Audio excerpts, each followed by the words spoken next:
दूसरी शादी। पहली बीवी फौत हुई तो उसने 3 छोटे बच्चे, जिनमें एक नौमौलूद भी शामिल था, पीछे छोड़े थे। तीनों बच्चे मेरी सबसे छोटी साली, जिसकी उम्र बमुश्किल 18 साल थी, ने संभाले हुए थे। मैं फौतगी से 6 दिन बाद पहुंचा था। दूर दूर से ताज़ियत के लिए आए हुए लोग वापस जा चुके थे। मेरे हमजुल्फ मज़र के वालिद अमीन साहब पुराने ज़माने के कैप्टन थे। बहुत सियाने और अच्छे इंसान थे। मैं उनका बेहद एहतराम करता था। मुझे एक जान पहचान वाले ने कहा कि कैप्टन अमीन साहब ने आपको पहुंचाने के लिए मुझे एक अहम पैगाम दिया है। पैगाम ये था कि मैं जितने दिन तुम्हारे ससुराल में रहा हूँ, मेरे मुशाहिदा में ये बात आई है कि तुम्हारी छोटी साली के साथ तुम्हारे बड़े दोनों बच्चे बेहद मानूस हैं। उन्हें कांटा चुभता है तो दौड़ते हुए उसी के पास जाते हैं, और मैंने उसकी आंखों में भी उन बच्चों के लिए एक माँ जैसी मोहब्बत ही देखी है। तुम्हें शायद इससे 1000 दर्जा अच्छी और पढ़ी लिखी लड़की शादी के लिए मिल जाए, लेकिन इन बच्चों को बुशरा से ज़्यादा अच्छी माँ हरगिज़ नहीं मिल सकती। मैंने तुम्हारे सास ससुर से भी बात करके उनको मना लिया है। मेरे वालिद बज़िद थे कि जिसे छोड़कर तुमने पहली शादी की थी, उसी से अब तुम्हारी शादी करेंगे। वो अपने 3 बच्चे पाल रही है तो तुम्हारे भी 3 पाल लेगी। दूसरी सूरत यह है कि तुम्हारे तीनों बच्चे तुम्हारी बहनें पाल लेंगी और तुम नाहिद से शादी करके अपना घर बसा लो। मेरी जगह कोई भी होता तो उसके लिए भी बच्चे ही सबसे मुकद्दम होते। मेरे सामने भी एक तरफ वालिद की ख्वाहिश पढ़ी लिखी, खूबसूरत और पुख्ताकार खातून थी, और दूसरी तरफ 3 यतीमुल उलाम बच्चों का मुस्तकबिल था। मुझे ये भी गवारा नहीं था कि मेरे बच्चों को कोई और पाले। बहुत सोचा और बिल आखिर बच्चे जीत गए, और मैंने पहली बीवी की तारीख़ वफ़ात से 14 दिन बाद ही साली के साथ इंतहाई सादगी से निकाह पढ़वा लिया। मैं बुशरा और बच्चों के साथ कराची उसी फ्लैट में आ गया। बुशरा को घर गृहस्थी का कुछ पता नहीं था। मैं गुजरात से इसीलिए जल्दी कराची आ गया था कि चंद दिन इकट्ठे रहकर देख सकूं कि मेरे वापस इराक चले जाने के बाद क्या बुशरा अकेली बच्चों को संभाल सकेगी। मैं बुशरा के साथ बाजार गया तो उसे आगे किया कि खुद सौदा खरीदो। पहले उसने सब्जी 1 किलो मांगी। जब उसने शापर में डालकर दी तो वो बहुत ज़्यादा थी। उसने वापस करके कहा कि ये तो बहुत ज़्यादा है, इसका आधा कर दो। ना बेचारी को सौदा सल्फ खरीदने का पता था, ना हांडी रोटी आती थी। बच्चों ने उसे अलग पागल किया हुआ था। एक को संभालती तो दूसरा बिगड़ जाता। मैंने चंद दिन के बाद ही फैसला कर लिया कि मैं इन सब को बेयारो मददगार छोड़कर इराक नहीं जा सकता। जिस एजेंसी की वसासत से मैं गया था, उनके दफ्तर जाकर सारे हालात से आगाह किया, वापसी का टिकट और अपना इस्तीफ़ा लिख कर दे आया। कुछ रोज़ बाद उनका ख़त मिला कि कंपनी आपके काम से बहुत ज़्यादा खुश है। उन्होंने कहा है कि अगर घरेलू मामलात ठीक करने के लिए मज़ीद वक्त चाहिए तो वो आपके हस्बे मंशा छुट्टी बढ़ाने के लिए तैयार हैं। मेरा ना जाने का फ़ैसला अटल था। मैंने एक बार फिर माजरत कर ली। बड़े बेटे सैफ को आयशा बादानी एकेडमी में दाखिल करवाने गया तो खातून प्रिंसिपल ने साफ इनकार कर दिया कि तमाम दाखिले मुकम्मल हो चुके हैं, अब गुंजाइश नहीं है। अगले दिन मैंने अपने एक शनासा ब्रिगेडियर साहब से, जिन्होंने आयशा बादानी एकेडमी में कुछ अरसा पहले अपना मार्शल लॉ हेडक्वार्टर बनाए रखा था, अपने बेटे के दाखिला का जिक्र किया तो उन्होंने कहा कि मुझे पता है, उन्होंने कुछ सीटें अपने जान पहचान वाले लोगों के लिए बचा कर रखी होती हैं। तुम बेटे को लेकर सुबह आ जाओ, मैं तुम्हारे साथ चलता हूँ। अगले दिन वो हमें अपने साथ जीप में लेकर गए तो प्रिंसिपल ने बिला तवक्कुफ उसी वक्त दाखिला फॉर्म पुर करवाया और मेरे बेटे को एकेडमी में दाखिल कर लिया। अब मैं बच्चों की देखभाल के साथ साथ बुशरा की ट्रेनिंग भी करने लगा।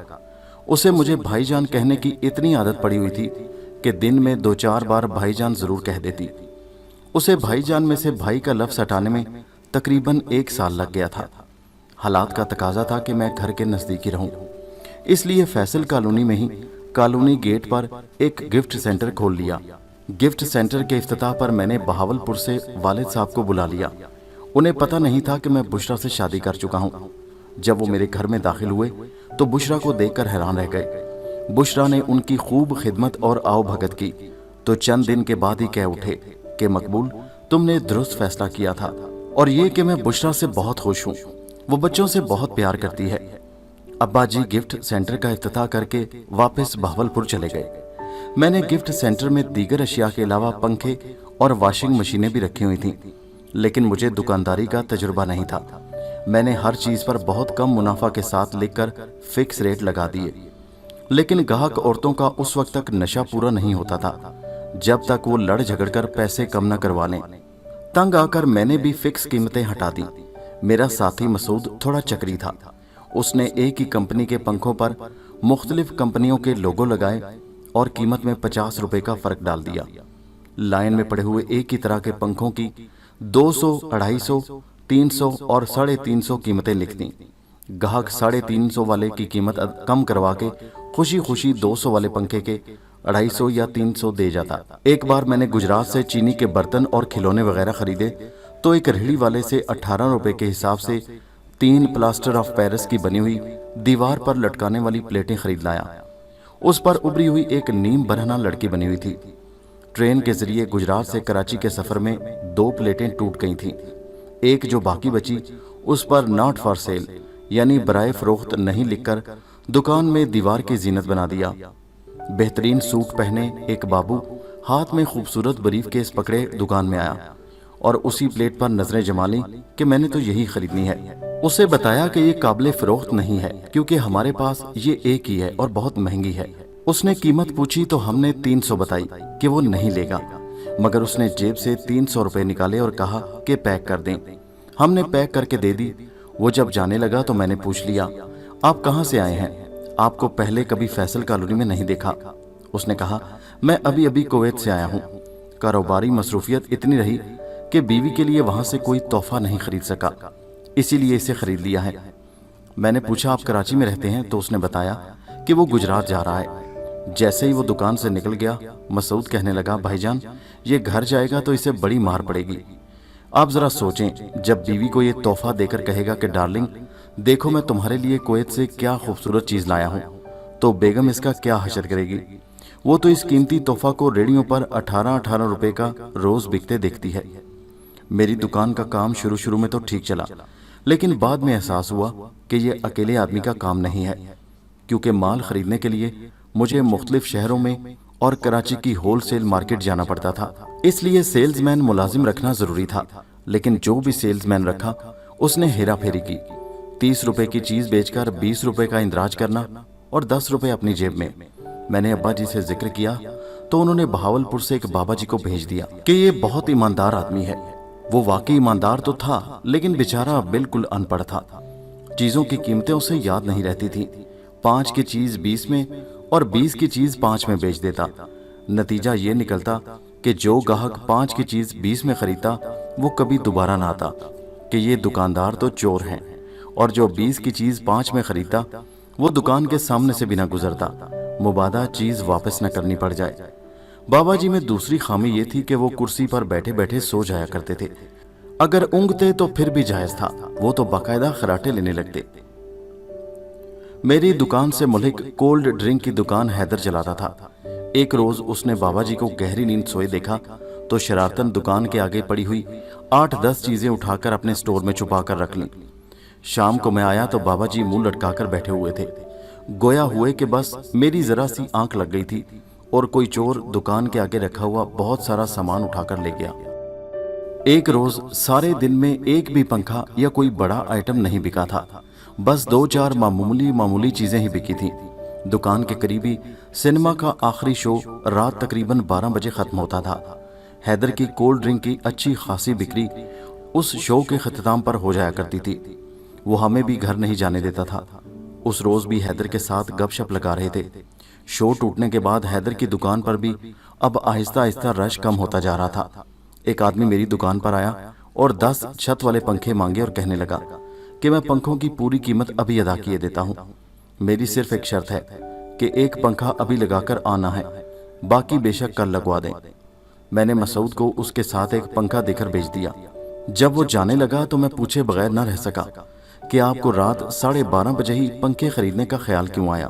وہ کہنے لگا، بھائی صاحب کیا بتاؤں، فلم دیکھنے کے بعد حیدر کی دکان سے بوتل پی تو آپ کی دکان کھلی ہوئی تھی۔ گھر جا کر لیٹا تو مچھروں نے تنگ کرنا شروع کیا۔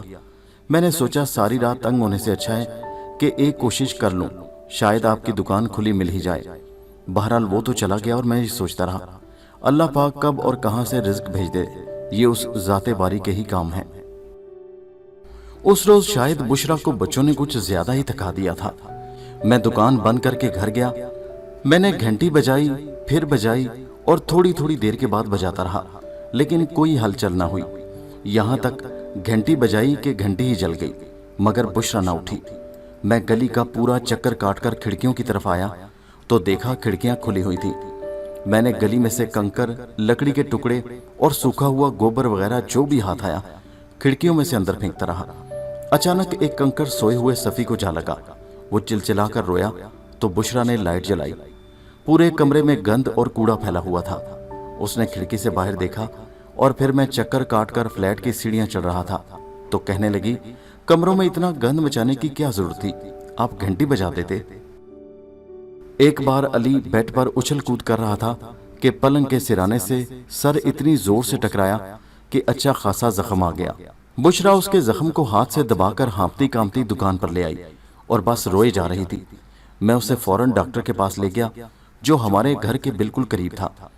उसकी पट्टी करवा के घर छोड़ा तो बुशरा से पूछा कि तुम उसे डॉक्टर के क्लिनिक पर ले जाने के बजाय इतनी दूर मेरी दुकान पर क्यों लेकर आ गई हो।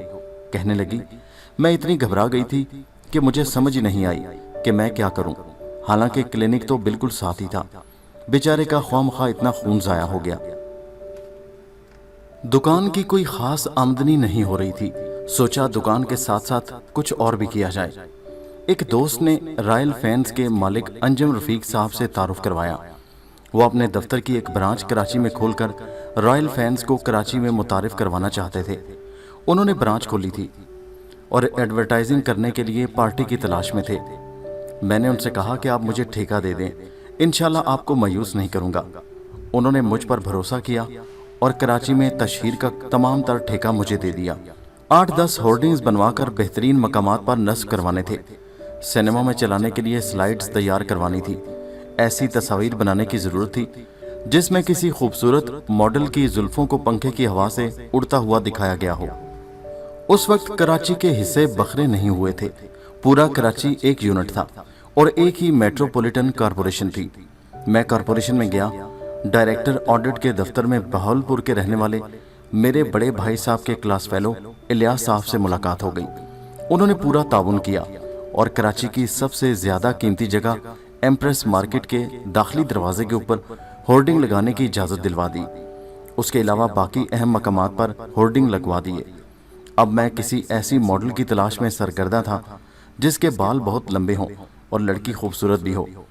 मैंने और अंजुम भाई ने मार्केट में मौजूद मॉडल्स की तस्वीरें देखी, लेकिन कोई भी मेयार पर पूरी न उतरी। मजबूरन मुझे एक दोस्त के साथ बाजार हुस्न का रुख करना पड़ा। वहां बाजार की सबसे मशहूर नायिका के पास गए और उससे अपना मुद्दा बयान किया और ये भी कहा कि हमने 10-20 लड़कियां नहीं देखनी, हमें सिर्फ एक लड़की दिखाओ जो हमारे मेयार पर पूरी उतरे। अगर ऐसी कोई लड़की नहीं है तो साफ बता दें, हम कहीं और तलाश कर लेते हैं। उसने हमको एक ही दिखाई और वो ठीक निकली और अगले दिन उसकी उड़ती जुल्फों वाली तस्वीर पेडेस्टल फैन के साथ बनवा दी गई। अंजुम साहब ने तशहीर में लिखवाया था लाइफ टाइम गारंटी, जिस पर मैंने इस्तफसार किया कि ये 3 लफ्ज़ तो किसी तरह भी मुनासिब नहीं है, ये तो कंपनी के लिए बहुत नुकसानदेह साबित हो सकते हैं।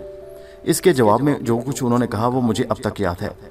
उन्होंने बताया कि पंखा अगर 24 घंटे मुतवातर चलने के बाद भी गर्म होकर ना जले तो उसकी मोटर कभी नहीं जलती। पिछले 10 सालों में सिर्फ 2 पंखे वापस आए हैं, वो भी इसलिए कि मोटर में पानी चला गया था। हमने फिर भी फौरन उन्हें तब्दील कर लिया।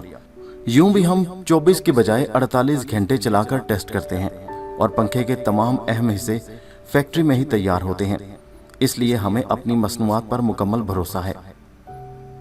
मेरी 786 एडवर्टाइजिंग एजेंसी ने एक ही ग्राहक को निपटाया था और दूसरा कोई ग्राहक अभी मिला नहीं था। मुझे इस पहले काम ही में काफ़ी बचत हो गई थी, इसलिए मैं फ्लैट को छोड़कर मॉडल कॉलोनी के एक बंगला नमक मकान में शिफ्ट हो गया। इस बंगला में रहते हुए अभी तकरीबन 1 महीना ही गुजरा होगा कि एक रोज़ रात को देर गए दरवाजे पर घंटी बजी। जैसे ही मैंने छोटा दरवाज़ा खोला तो एक 55-60 साल बाबा और एक जवान आदमी मुझे धक्का देकर अंदर दाखिल हो गए। पूछा, तुम्हारा नाम मेजर मकबूल है? मैंने जवाब दिया, जी मैं ही मेजर मकबूल हूँ, लेकिन आप लोग हैं कौन और चाहते क्या हैं? बाबे ने बड़े गुस्से में कहा, तुम्हें नहीं पता कि तुमने क्या किया है? اپنی بیوی کو بلاؤ، ابھی بتاتے ہیں۔ میں نے بشرا کو آواز دی تو بابا بولا اچھا تو تم نے بیوی کا نام بھی بدل دیا ہے۔ اتنے میں بشرا بھی سامنے آ گئی تو بابا بولا ہمارے ساتھ اب دھوکے بازی نہیں چلے گی، اپنی بیوی کو بلاؤ۔ بشرا بولی میں ہی ان کی بیوی ہوں، میرے 3 بچے بھی ہیں، ان سے ملنا ہے تو انہیں بھی لے آتی ہوں۔ بابے کو کچھ احساس ہو چلا تھا کہ وہ غلط فہمی کا شکار ہوئے ہیں۔ مجھ سے پوچھا آپ NCC میں رہے ہیں؟ میں نے بتایا کہ میں کبھی NCC میں نہیں رہا اور انہیں ڈرائنگ روم میں بٹھا کر پوچھا کہ ماجرا کیا ہے، مجھے پوری بات بتائیں۔ بابے نے بتایا کہ میری بیٹی کالج میں پڑھتی تھی، وہاں NCC کا ایک میجر مقبول تھا، اس نے میری بیٹی کو ورغلایا، میری بیٹی اس کی چکنی چپڑی باتوں میں آ گئی، اس نے ماں سے کہا کہ وہ اس سے شادی کرنا چاہتی ہے۔ مجھے پتا چلا تو میں نے اسے کالج سے اٹھا لیا، بعد میں اس نے گھر سے بھاگ کر اس میجر سے شادی کر لی ہے۔ میں نے بابا کو چائے پلا کر اس کا غصہ تھوڑا ٹھنڈا کیا اور پھر اس سے پوچھا کہ فرض کریں آپ اس کو تلاش کر لیتے ہیں تو کیا کریں گے؟ کیا اسے طلاق دلوا کر اس کی زندگی برباد کریں گے؟ بابا جی میں نے آپ جتنا بے وقوف انسان نہیں دیکھا، وہ آرمی میں میجر ہے، اور اس بات کو بھی ذہن میں رکھیں کہ آپ کی بیٹی بالغ ہے اور اس نے اپنی مرضی سے شادی کی ہے۔ میں اس میجر کو جانتا ہوں، وہ گورا چٹا خوبصورت افسر ہے، میں چاہوں تو تھوڑی کوشش کر کے اسے تلاش بھی کر سکتا ہوں۔ میرا مشورہ ہے کہ انہیں ان کے حال پر چھوڑ دیں، شاید زندگی کے کسی موڑ پر وہ دونوں 2-4 بچوں کو ساتھ لیے کبھی آپ کے در پر خود ہی آ جائیں تو انہیں معاف کر کے گلے لگا لیں۔ غلطی سراسر آپ کی ہے۔ جب آپ کی بیٹی نے اپنی پسند کے بارے میں بتایا تھا تو بیٹی پر سختی کرنے کے بجائے میجر سے کہتے کہ اپنے والدین سے کہو رشتے کی بات کرنے آ جائیں اور بیٹی کو عزت کے ساتھ رخصت کر دیتے۔ انہوں نے کوئی گناہ نہیں کیا، شادی کی ہے، اور بیٹی نے آپ کو خط لکھ کر یہ بھی بتا دیا ہے کہ وہ اپنے گھر میں بہت خوش ہے۔ آپ کو تو فخر ہونا چاہیے کہ آپ کا داماد ایک فوجی افسر ہے۔ میری باتوں کا بابے پر بہت اثر ہوا، مجھ سے بدسلوکی کی معافی مانگی اور وعدہ کیا کہ میں ایسا ہی کروں گا جیسا آپ نے کہا ہے۔ آپ نے تو میری آنکھیں کھول دی ہیں۔ ایک دن اچانک میرے دروازے پر میرا وہ کلرک اللہ بخش مجھے ڈھونڈتا آ گیا جو میرا استعفیٰ منظور ہونے پر باقاعدہ آنسوؤں کے ساتھ رویا تھا۔ حال احوال پوچھنے پر پتا چلا کہ میرے آنے کے فوراً بعد اس نے بھی ہمدردی کی بنیاد پر اپنا استعفیٰ بھیج دیا تھا کہ میرا والد فوت ہو گیا ہے اور میری بوڑھی بیمار ماں کو میری ضرورت ہے، اس کا میرے سوا کوئی سہارا نہیں۔ کچھ دن وہ میرے گھر مہمان رہا اور پھر میں نے اسے مسلم کمرشل بینک میں ملازمت دلوا دی تھی۔ دکان کھولے 1 سال بیت چکا تھا۔ ایک دن سوچا کیوں نہ دکان کا حساب کتاب چیک کر لوں۔ میں نے دکان کی سٹاک ٹیکنگ کی تو پتا چلا کہ 1 سال میں 40,000 کا نقصان ہوا تھا، جو کہ اس زمانے میں ایک بہت بڑی رقم تھی۔ فوراً دکان کا شٹر نیچے کیا، گدا ریڑی والے کے ذریعے دکان کا سارا سامان گھر کے گیراج میں رکھ کر دکان ختم کر دی اور گھر میں ہی سامان پر سیل لگا دی اور اونے پونے سارا سامان بیچ دیا۔ کسی حد تک بشرا سیانی ہو گئی تھی۔ مجھے امید تھی کہ اگر کچھ دن اکیلے رہنا پڑا تو گزارا کر لے گی، اس لیے سعودیہ کا ویزا حاصل کرنے کی تگ و دو میں لگ گیا، جز وقتی پلاٹوں کی خرید و فروخت بھی کرنے لگا۔ ایک دن پراپ ڈیل پر اپنے دوست سے ذکر کیا کہ میں سعودیہ کا بزنس ویزا حاصل کرنے کے لیے کاغذات تیار کر رہا ہوں۔ اس نے کہا کہ کاغذات کی ضرورت نہیں ہے، میں نے کل ہی سعودی کونسلر کو بنگلہ دلوایا ہے، چلو اس کے پاس چلتے ہیں۔ میں نے اپنا بریف کیس اٹھایا اور اس کے ساتھ سعودی سفارت خانے چلا گیا۔ کونسلر کو بتایا کہ ہم کس کام سے آئے ہیں، تو اس نے مجھ سے پاسپورٹ لے کر اپنے سیکرٹری کو دیا کہ اس پر 1 ماہ کا بزنس ویزا لگا لاؤ۔ جتنی دیر میں ہم نے چائے ختم کی، اس نے پاسپورٹ لا کر میرے ہاتھ میں دے دیا۔ میں نے کھول کر دیکھا تو ویزا لگا ہوا تھا۔ اللہ پاک جب کرم کرنے پر آتا ہے تو اسی طرح غیبی مدد ہو جایا کرتی ہے۔